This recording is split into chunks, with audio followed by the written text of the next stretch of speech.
sometimes the three hardest words in the English language are, I need help. And I think veterans are very vulnerable to that feeling. There's something called the warrior ethos. The military is very, very good about bringing people in and training them, breaking them down to parade rest, and then putting them back together as part of a team. And you have an identity, you have a purpose, you have a uniform, you have a mission, and you never want to let down that team. But then one day, actually in one instant, you're out of the military. You're not part of that team anymore. The mission's accomplished. So now you're on your own. And I think many, many veterans feel alone and isolated.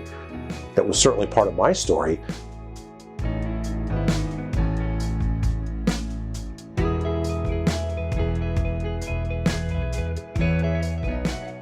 If you've been successful in the military, if you've been able to do, amazing things, you fly an aircraft or you take a ship to sea, that's pretty impressive. It's hard to say, hey, I can't manage my own affairs because I've got this thing.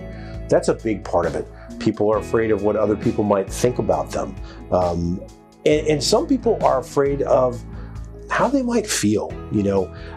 A lot of us are using substances to help us cope with negative feelings and uncomfortable feelings, and not having that substance, or even thinking about not having that substance, can be really scary, because then what am I going to do when these bad feelings come? And that's the great part of recovery is you can't take something away without giving you something in its place, and that's what recovery does. It gives you tools so that you can walk through those uncomfortable moments and difficult situations and negative emotions.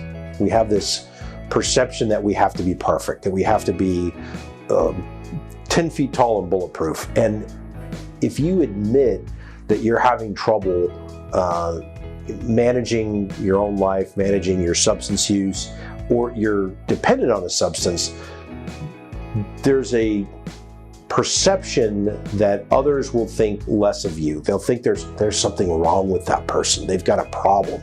And the reality is that the opposite is really true. It takes tremendous courage to look at yourself and say, hey, I think there's something wrong, but I don't want to live like this anymore. I don't want this to be who I am. I want to make a change. And I think a lot of people actually respect that decision when it's made, but it's very uncomfortable to come out and say that.